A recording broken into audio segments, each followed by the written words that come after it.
नमस्कार, बहुत स्वागत आप सभी का। ये तस्वीरें सीधे ओमकारेश्वर मंदिर ऊखीमठ से हम आपको दिखा रहे हैं, जहां पर भगवान केदारनाथ की पंचमुखी चल विग्रह डोली केदारनाथ धाम के लिए रवाना हो गई है। आपको बताते चलें कि इस बार 2 मई को विश्व प्रसिद्ध भगवान केदारनाथ धाम के कपाट तीर्थयात्रियों के दर्शनार्थ के लिए खोल दिए जाएंगे और इसी परंपरा के चलते डोली यात्रा आज से शुरू हो गई है। ये ऊखीमठ में ओमकारेश्वर मंदिर में पहले भगवान भैरवनाथ की विशेष पूजा अर्चना की गई। बीती रात भगवान भैरवनाथ की विशेष पूजा अर्चना की गई और उसके बाद आज सुबह वैदिक मंत्रोच्चार पूजा अर्चना के बाद भगवान केदारनाथ की चल विग्रह डोली को ऊखीमठ ओमकारेश्वर मंदिर से केदारनाथ धाम के लिए प्रस्थान किया गया। डोली यात्रा के पहले पड़ाव में डोली आज शाम विश्वनाथ मंदिर गुप्तकाशी में विश्राम करेगी, जबकि इसके बाद फाटा गौरीकुंड होते हुए केदारनाथ धाम पहुंचेगी।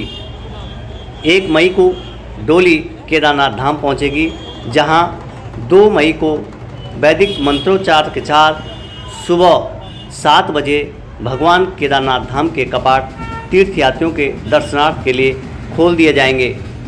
चारों ओर भक्तों में उत्साह है और इसी उत्साह के बीच अब केदारनाथ धाम की यात्रा भी शुरू हो गई है।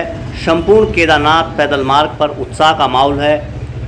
ऊखीमठ से लेकर रुद्रप्रयाग से लेकर और गौरीकुंड तक अनेक यात्रा पड़ावों पर उत्साह देखा जा रहा है। लोग बाबा केदार के जयकारों के साथ डोली के साथ केदारनाथ धाम के लिए प्रस्थान कर गए हैं। आप तस्वीरें देख रहे हैं, उत्साह का माहौल और पैदल यात्रा के विभिन्न पड़ावों से होते हुए डोली 1 मई को केदारनाथ धाम पहुंचेगी।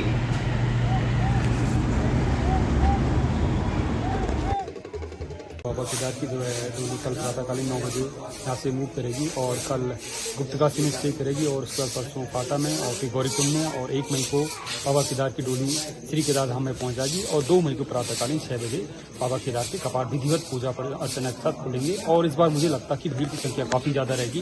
पिछले साल अगर मैं पूरे 4 धाम की बात करूँ तो लगभग 48 लाख आए, लेकिन इस बार जो अनुमान है लगभग 60 लाख से ज़्यादा लोग जो है श्रद्धालु दर्शन करेंगे। और हमारी केटीसी की तरफ से पूरी जो व्यवस्था है चाक चौबंद कर दी। हमारे गेस्ट हाउस हैं, हमने अच्छी सर्विस कर दी है, भंडारा वगैरह हम सब लोग लगा रहे हैं और प्रशासन, जिला प्रशासन और शासन का इसमें पूरा सहयोग है। सारे लोग मुस्तैदी से काम करें और मुझे लगता है कि बहुत अच्छे दर्शन श्रद्धालुओं को इस बार होंगे।